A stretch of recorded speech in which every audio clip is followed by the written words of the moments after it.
Before we can help build a new world, we have to understand the one we were handed and our place inside of that.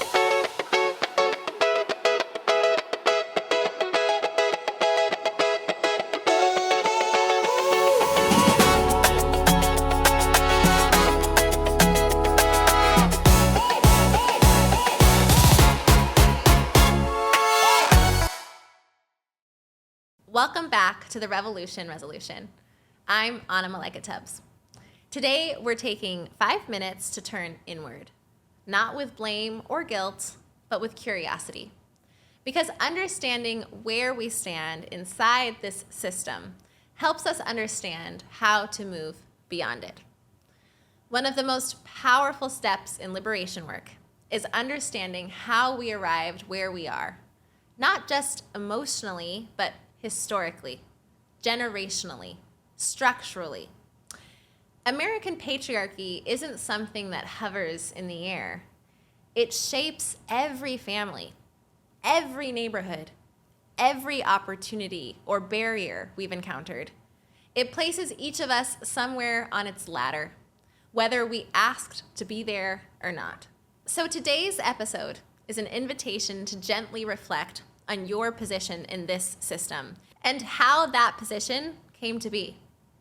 Start with your family history. Think about the stories you were told growing up. Who held power in your family? Who made decisions?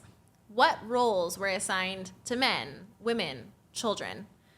Where did your ancestors come from? And under what circumstances? Who was welcomed and who was excluded? What fears or beliefs were passed down? What did your family have to survive?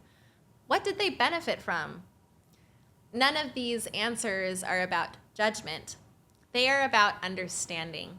Because American patriarchy didn't just shape laws, it shaped families, expectations, opportunities, and the emotional maps we inherited without choosing them. If your family was given advantages, especially advantages that came from the marginalization or exploitation of others, you're not responsible for what happened before you were born, but you are responsible for what you do with that awareness now. Not with guilt, not with self-punishment, but with integrity, with responsibility rooted in care. Ask yourself, how can I bring balance to the world we're trying to build? How can I be someone others can trust? What can I redistribute? Not in a financial sense alone, but in attention, compassion, courage, and humility. How can I use my position to expand what's possible for others? Privilege isn't something to hide, it's something to repurpose. When used consciously, it becomes a tool for repair. Now, if you've experienced hardship, look at your history with tenderness. Too often, this system teaches people to blame themselves for struggles that were built into the structure long before they were born.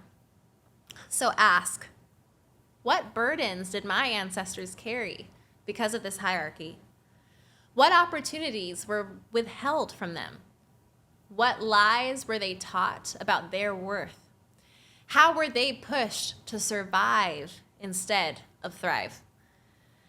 Understanding this doesn't erase the pain, but it names its source.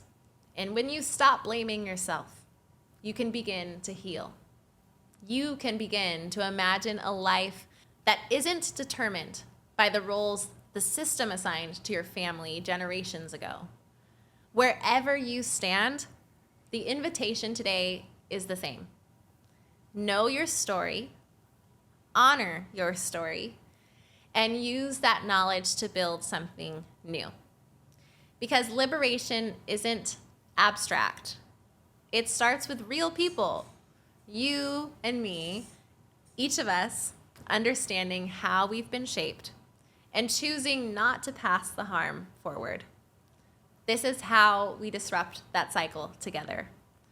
This is how we become responsible participants in the democracy that we are actively building. This is how we begin to repair what we've inherited. Thank you for joining me again for the Revolution Resolution.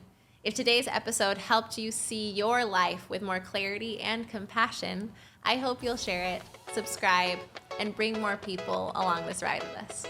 I'll be back in a few days with your next step toward liberation.